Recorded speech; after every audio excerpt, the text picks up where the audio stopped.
Hello सबैजनालाई नमस्कार। यो मेरो युट्युब च्यानल होमलाल शर्मा भन्ने एउटा नयाँ चाहिँ युट्युब च्यानल छ। त्यसलाई चाहिँ लाइक शेयर सब्सक्राइब कमेन्ट गरिदिनु होला। आज तपाईहरुलाई म हाम्रो यो चाहिँ खेतीबारीको अर्गानिक मुलाहरू हैन देखाउन गइरहेको छु। सबैले चाहिँ लाइक शेयर कमेन्ट सब्सक्राइब गरेर सहयोग गरिदिनु होला भन्ने पूर्ण आशा पनि राखेको छु। आज म चाहिँ हाम्रो खेतबारीमा र मुला खेतीहरुमा चाहिँ खन्नलाई भनौं न गोडमेल गर्नलाई चाहिँ आछु।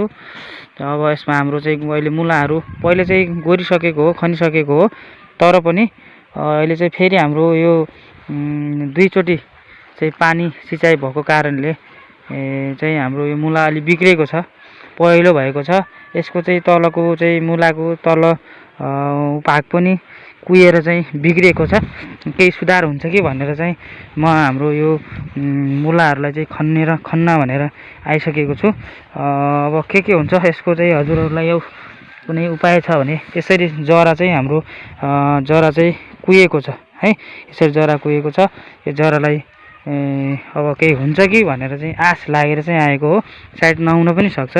यो चाहिँ हाम्रो मुला खेती गरेको हाम्रो मुला खेती हो। हेर्नुस् हाम्रो यतातिर चाहिँ तोरीहरू पनि झकमक्क चाहिँ फुलेको छ हैन, पहिल्यै भएको छ। यो गहुँहरुको भयो हैन, गहुँहरु खेती भइराछ। हाम्रो चाहिँ यो खेती गर्ने ठाउँ, हामीले चाहिँ वर्षभरि खाने अन्न उब्जाइने चाहिँ ठाउँ हो। यो माथितिर चाहिँ हाम्रो यो गाउँ यहाँबाट लामो छ। हाम्रो गाउँ चाहिँ लामो एकदम त्यति चाहिँ एकै ठाउँमा ग्रुप नभए पनि चाहिँ गाउँ बनेको छ।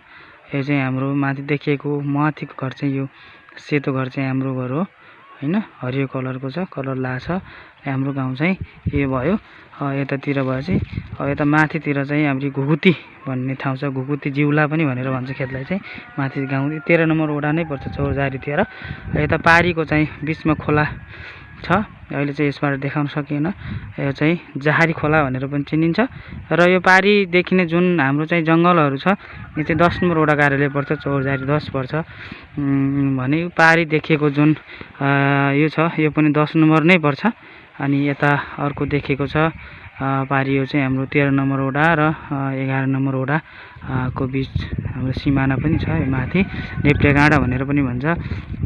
यो चाहिँ पारी एउटा चाहिँ यो टाकुरा छ। यहाँ चाहिँ पहिले 2224 राजा हुँदाखेरि चाहिँ राजाहरू बसेको ठाउँ ओम्ला टाकुरा भनेर पनि भन्छ। राजाहरू बसेर चाहिँ राज्य गर्थे अरे हैन। यस्तो छ हाम्रो गाउँघरमा। आज चाहिँ म खन्न भनेर चाहिँ मुला चाहिँ गोडमेल गर्न भनेर खेतमा आछु। अब यो फर्स्ट भिडियो हुनेछ मेरो युट्युब च्यानलमा। भर्खरै मैले युट्युब च्यानल खोलेको छु।